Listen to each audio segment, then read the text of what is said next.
they put a wall around a city. These same people. I want you to catch this. This is so important. This is a generation God moved through.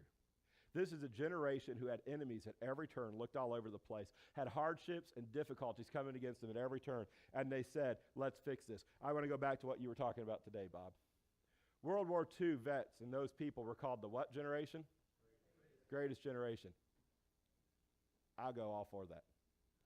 I'll go all for it. You look at them, and you look at what they did.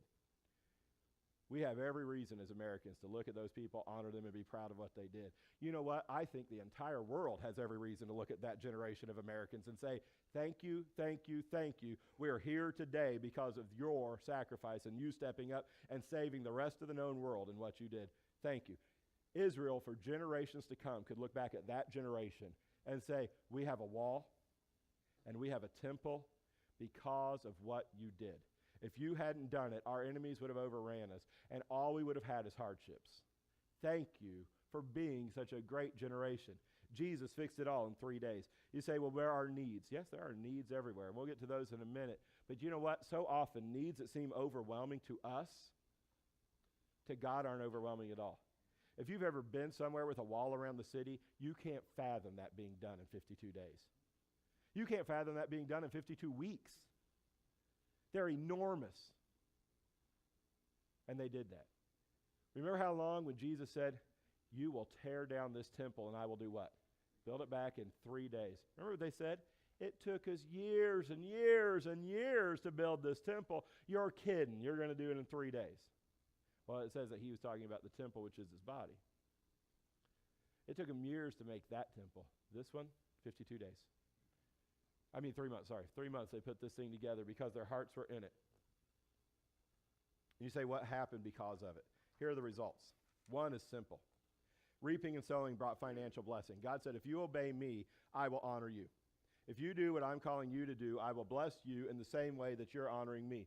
Second is this. I want you to catch there in verses 13 through 15, where it says that they all came together and they began to do this, and that God's word started stirring up the governor and the high priest. God looked at both the church and the government and said, because you guys obeyed my word, because remember, where did the word of the Lord start? Haggai, right? And then where did it go? The governor and the high priest. And then, assumedly, where did it go? Because the entire remnant of people, all the rest of the people obeyed. Where did it go after them? To the rest of them. You tell me a big church pastor that likes making his people mad, and you tell me a governor that's not a politician. They ain't out there. Their jobs are to make people happy and keep everybody going. That is what they're there to do. And the word of God came to him. Haggai could have been ground in the dust and just told, would you just shut up? What did both these powerful men do when this little prophet came calling? They obeyed the word of the Lord. And then the three of them took the message to the people. And because the leadership obeyed the word of the Lord, what did everybody else start doing? Obeyed the word of the Lord. How often have you looked at your government or the failing churches that are all over this nation and said, man, I wish things would be different? That's what Haggai was saying. How often have you looked at your own finances and thought, man, I wish things lasted longer than they did. I don't know why there's a hole in my purse. Here's exactly what Haggai is saying from the word of the Lord. We will bless all of this if you will honor me. God is saying, honor me. You say, what does this mean? We, in a couple weeks, are going to get to the Giving 101 course. It's out of order.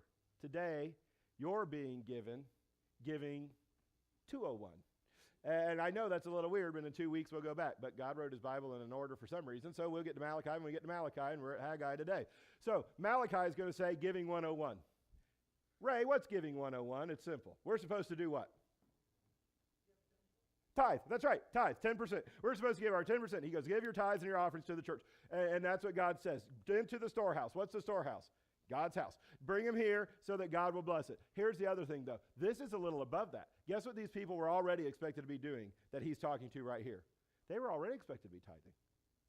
But God had already, in the midst of their difficulties, blessed them so much, they were living on fine couches, it says in another thing. Not only paneled houses, they had brand new nice couches, paneled houses, everything's wonderful in their lives. They look like things are good. He goes, but you're still expecting some more, and you're wondering why you're not getting it. Well, you're giving everything to you. I want you to do a little more.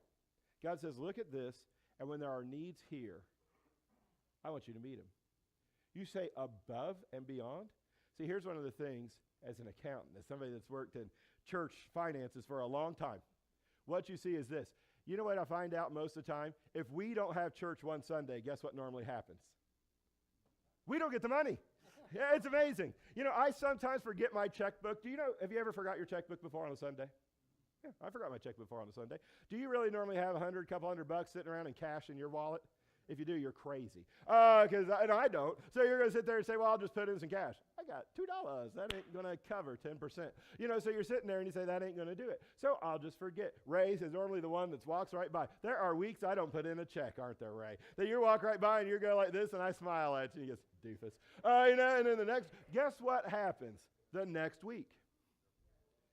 You double up so that you stay right with God and you do what's right. Here's what above and beyond offerings are. Above and beyond the tithe. That's what he's asking for here. Here's another thing I've noticed. Not only if there's a week out do we normally not double up, not only that, the other thing is this. That if we say we really like to raise money for name that special fund, people will say, sure, I'm happy to help with that. The $150 that I was going to put in this week for my tithe, I will write special fund on there and put toward that. Guess what happens to the church then? Instead of column A, it just ends up in column B. And we've got to meet all the needs in column A, so it doesn't really help us much. So an above and beyond means what? Well, if $150 is my tithe, what did I do? I wrote my little check for $150. And I did what? I put it in for my tithe. Because we'll get to that in a couple weeks. That's God's command.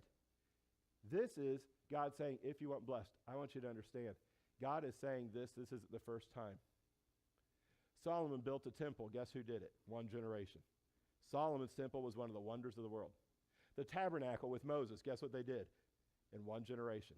Hardly any time at all, just a few months, they built it up. You can say, why? Because the people had needs. One of the things that we're missing is this carnal mindset.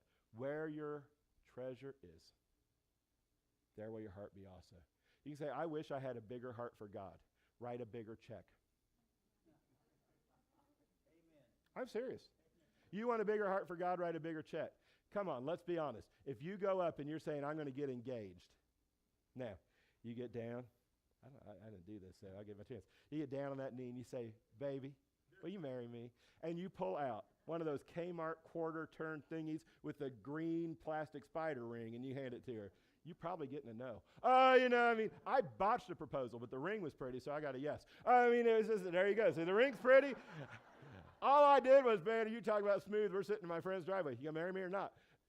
The ring's nice. There's something, I guess. It's pretty simple. It's that easy. I'm really romantic. As you sit there and you look at that, you say, what do you do? If that's all you care about me, is a quarter spider ring from the little knob thing over at Kmart, I guess I'm just not that important. I don't know a guy that doesn't say this. I want to give everything I can. She's going to have this the rest of her life. It ain't going to kill me to do a little more. I'm going to give as much as I can toward this.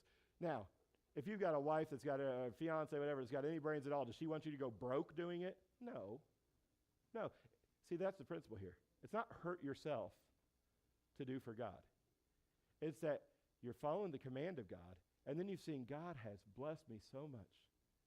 God has been so good that I want to say thank you to him. And I've seen there's needs. Guess what? When the needs were met, guess what they didn't do? See, here's the thing. We as a church have a flat tax. I know we're arguing about that in government all the time, whether we should have flat tax. God gave all these eons ago a flat tax to the church. So if you make $100 a year, how much did you supposed to give the church last year? Whopping $10. If you gave $1 million last year, though, how much are you supposed to give? I got to give $100,000. The guy that made $100 will trade you any day of the week and gladly give $100,000. You know what I mean? So you sit there and you're not understanding. So God's saying, this is the way this works. He says, there are some needs. See, I have no desire to say I'm going to up the taxes just to prove a point. There are needs, though, sometimes. Just flat out. There are.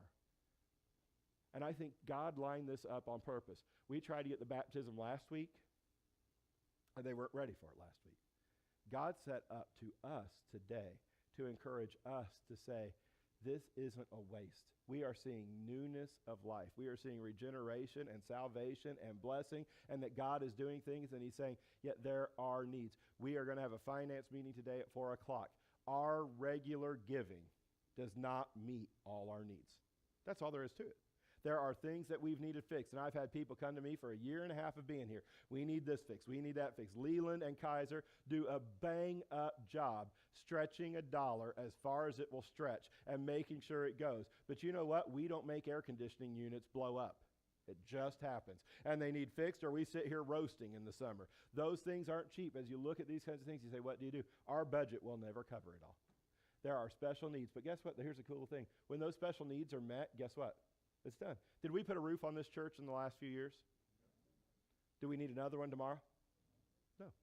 See, it got done. You know, we've been hearing about the sound system. We've been hearing about getting the internet in here. We've been hearing about getting ourselves a pianist, or whatever these needs may be, that there will be more ACs break. Whatever these needs may be, that the normal budget just doesn't meet. And you say, what do? I want you to understand this. You give it in. Whoever gave, and I know who it was, that put those CDs back there so every week we can copy a CD. You know what? When they say thank you, when we drop one of those off to one of our older people who can't make it to church, do you know what they're saying in God's ear? Bless the person that gave this to the church. And God, you take care of them for their kindness, because they're blessing me and they never even knew they were. That's the thing. You can say, why are you saying this? I don't need your money.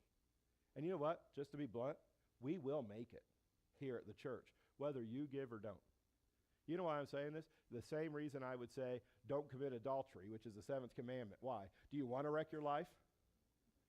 You say, well, I still go to heaven. You can still go to heaven, but you're going to mess up your life and everything around you just for doing something that dumb. Or you say, well, don't meddle. That's why God said it, though, because he loves you. You look at this, you say, Pastor, why are you saying this? We got 3 financial sermons coming up. We'll see how attendance is. We got 3 financial sermons coming up over the next 6 weeks. And you say, here's the thing that you need to be in on. This lets you in on a blessing. That's what this does. This gets you in on a blessing by saying, I want to be moved from God's just sort of tolerating the things I do into God is honoring me financially. I don't know one person here who doesn't want more. Not one. There's not a person too old, too young, who doesn't say, I couldn't use a little more. Nobody. You say, so what you're saying is this, put more in to get more out. How many of you, if you were farming, would eat all your seeds? You know what you have to do? If you don't put the seed in the ground, you've eaten every seed you had, and what will happen when fall comes? You'll have eaten it all, and there won't be anything coming up because you ate all your seeds. You know what you need to do as a good person who's reaping and sowing? You need to sow the seeds into the ground so that later God can reap them up for you. That is exactly what you have to do to make this work. As you see of needs, and as you see that God has blessed you, this is not the tithe. This is not a command. This is not a force. This is an opportunity. As you see needs that come up in this church, and as you see that God has given you extra, especially as you come into this time of year, you can look at this and go, you know, I can meet that. This goes into what we're going to do in just a moment. We're not doing it yet, but what we're going to do in just a moment. We gathered 725 shoeboxes. I want you guys as a church to understand that's your seeds. Planted all over the world. From 725, do you have the ratio of how many shoeboxes go out for each kid that gets saved? I know they have one, something like that. Yeah, I don't remember either, but even if it was 1 in 70, and I know it's not that big a number. It's way less than 1 in 70. But even if it was that, you know what? We send those out, 10 kids get saved. Wow. 10 kids that we'd never have a chance to see. It may be 20, it may be 30, because of the seeds that you planted. You say, why do you say this? You will never know till you stand up in heaven one day, and some little kid puts their arms around you, or some grown adult or whatever, puts their arms around you and says, you know why I'm here? You. I never met you in my life, man. Never. I know. But you sent that shoebox that made a difference. We're sending out prisoner kits today. Guys that are broken, guys that are lonely, and guys that have made a mistake in their lives. Well, that makes them so different than the rest of us. And they're in there. And we send those prisoner kits off. And somebody gets that, gets encouraged and says, you know, this is what I needed to turn my life around. Somebody cares. I didn't think anyone did anymore. And they change their life. And they come to you, and you've never met this person. And one day they say, thank you for what you've done. In a moment, we're going to dedicate those. Those are the seeds we plant as a church, and I want to say thank you to everybody here that has been planting those seeds. And as you hear in the weeks to come about some needs and